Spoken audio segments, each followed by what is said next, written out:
It'd been a game of frustration because nobody had told me that Ingy wasn't going to start the game. When we had that halftime break, I mean, Steve just flat out stated it. Craig cannot start the second half. Ingy's got to be the quarterback. Craig doesn't have the arm. Craig doesn't have the height to see me. All he can do is throw at the biggest thing on the field, and that's Big Mike. A short second half kickoff by Team Metro gave the Degerstroms great field position. They quickly capitalized, tying the score at 21-21.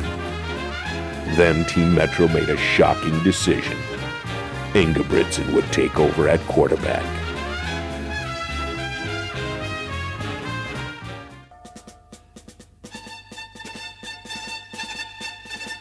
Engebretson led the team down the field, hooking up with Caldas on several short button hooks. Then he tried to light it up by throwing long to Big Mike, but he overthrew him. Caldas had some words with Engebretson after the play. Ingy thrown me a couple balls right away. We were moving down the field, and then he threw that one over the head to Big Mike. And on that play, I'd just blown by Greg, and I was wide open. I was there, and I came back to the huddle, and I told Ingy that I could beat Greg, that get me the ball and we got a touchdown. You know, Greg's guarding him. I'm thinking, you know, we can do the short stuff, Steve. You know, the down and out. We can do that kind of stuff. But he's the fastest guy out there. It takes more than speed. I said, I got the speed and I got the moves, and Greg doesn't have the moves, and he can't keep up with my moves. So I said, okay, let's give it a shot.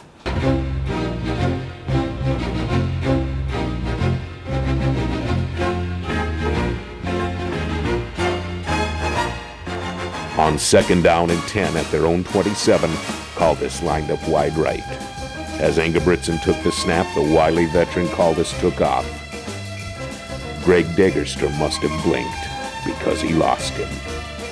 73 yards later, Team Metro was back in front, 28-21.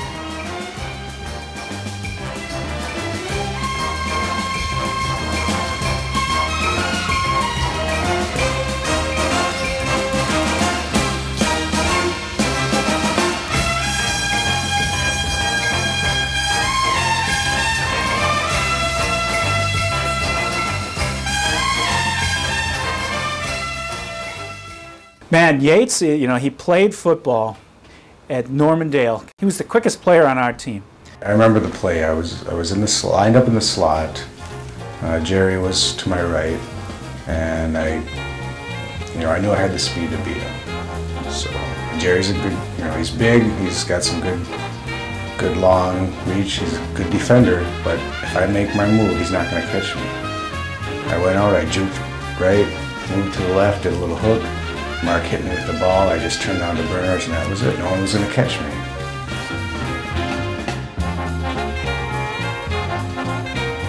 Yates, perhaps the fleetest player on the field, scampered 64 yards to give the Team Metro a 35-28 lead.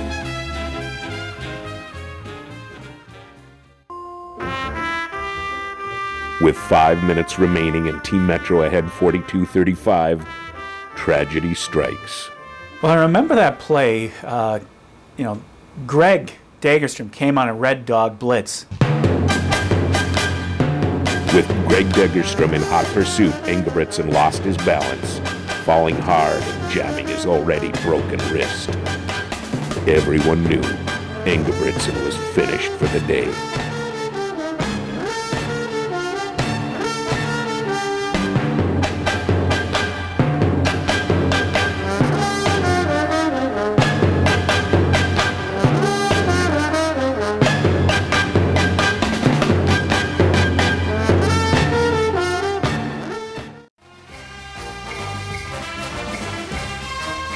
With the ball turned over on downs, Team Degerstrom strikes quickly, tying the score at 42-42. Team Metro calls on the grizzled veteran Cox to lead the team in the final 2 minutes.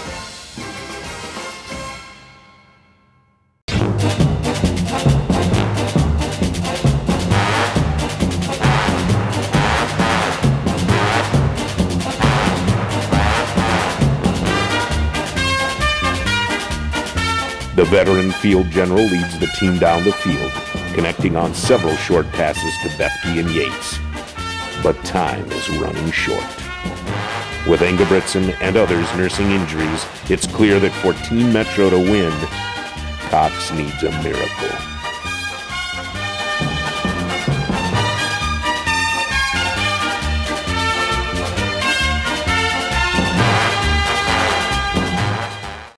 With time for one last play, a banged-up Engebretson re-enters the game at wide receiver. 5 middle-aged white men shout, "Don't give up," as they line up for the biggest play of their collective lives. It's Hail Mary time.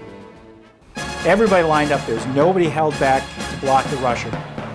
Everybody's just going to go for the end zone. A lot of people who think they know what they're talking about think that I was actually throwing the ball to Engebretson. I remember Jim telling Greg, whatever you do, don't let this guy get behind you. I knew this guy was crippled up. And I ran as fast as I could, just dragging that right leg behind me. And when I first looked down that left sideline, I could see that Greg was all over him. I was in the end zone, waving my hands. And he lofts it up to Big Mike, and sure enough, Big Mike drops it. I guess I was the right guy at the right time. And then I realized Craig threw it short. The ball, I just remember looking up and trying to grab it. I thought he was going to catch it. I was disappointed when he batted it. And the ball was just tumbling towards me. For a brief moment, time stood still. So I stuck my hands out and I grabbed it. And the ball lands in his hands, and he turned, and on his game leg and with his broken wrist, he limped over the goal line. And you know, that's what did it. That's what put us over. The clock ran out, and we ended up with the trophy that day. Touchdown! We won! We beat the Degerstroms! After enduring 20 years of embarrassment at the hands of the Degerstroms, Team Metro finally had a victory. And it was a magical and shocking one at that. It was a victory that no one will ever take away from them. It was a victory in what once was called the greatest game never told. And we're sure that their wives hope it's never told again.